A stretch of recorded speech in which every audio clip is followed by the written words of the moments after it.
Alright, I had to just post up a video response to this ADL garbage. The main points that I want to make, and what I've been trying to point out for the last year plus on MediaMonarchy.com, the site and the show, is that when the phony conservatives are in power, the enemy is abroad, but when the fake progressive Democrats get into power, the enemy is within.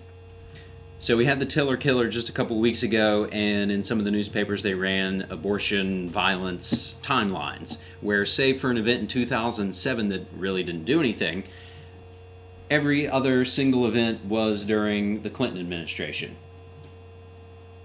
The era of the McVeighs and the Wacos and the militias and Operation Rescue and all of that. Then you get tired of those bums, so you throw those bums out and we get the fake conservatives. We get Bush, and we have our false flag 9/11 terror event, and it's, we got to go get them over there so they don't get us here. We got to go get those brown people. They hate your freedoms. We get tired of that garbage. We throw those bums out, and now we have the Goldman Sachs, Brzezinski, Trilateral Council on Foreign Relations puppet, the Obama Messiah, who isn't going to do any of the garbage that you thought he was going to do, like in the Patriot Act or Stop the War. He's not going to do any of that shit. You fell for slick Madison Avenue propaganda and you thought you were going to get change.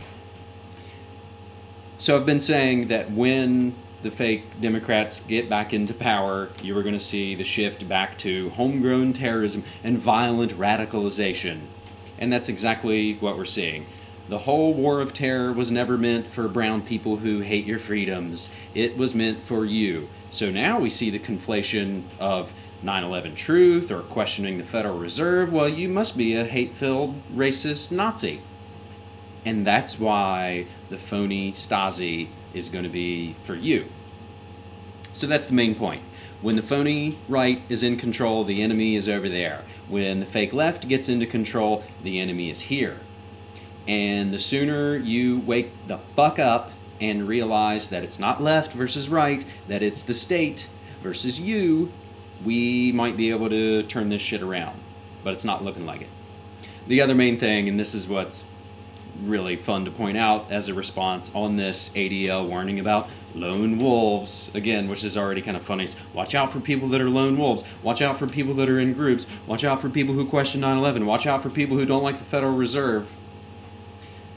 Gadahn, you remember him? White al-CIAda, al-qaeda. His grandfather was on the board of directors of the ADL. Do a little bit of Googling, you'll see, FBI ran neo-Nazi group. Again, these groups, and again, there's real terror, there's real racist, those things do really exist. But for the most part, it is fringe. But to keep this whole terror apparatus going, they need to create attacks. And you'll find that it was actually the Jewish girl who spray painted the swastika on her dorm, or it was the FBI running the neo-Nazi group. They need to keep engendering this fake terror so you're constantly afraid, oh God, they're going to get me. But it's bullshit. It's not left versus right, it's the state versus you. This has been James from MediaMonarchy.com.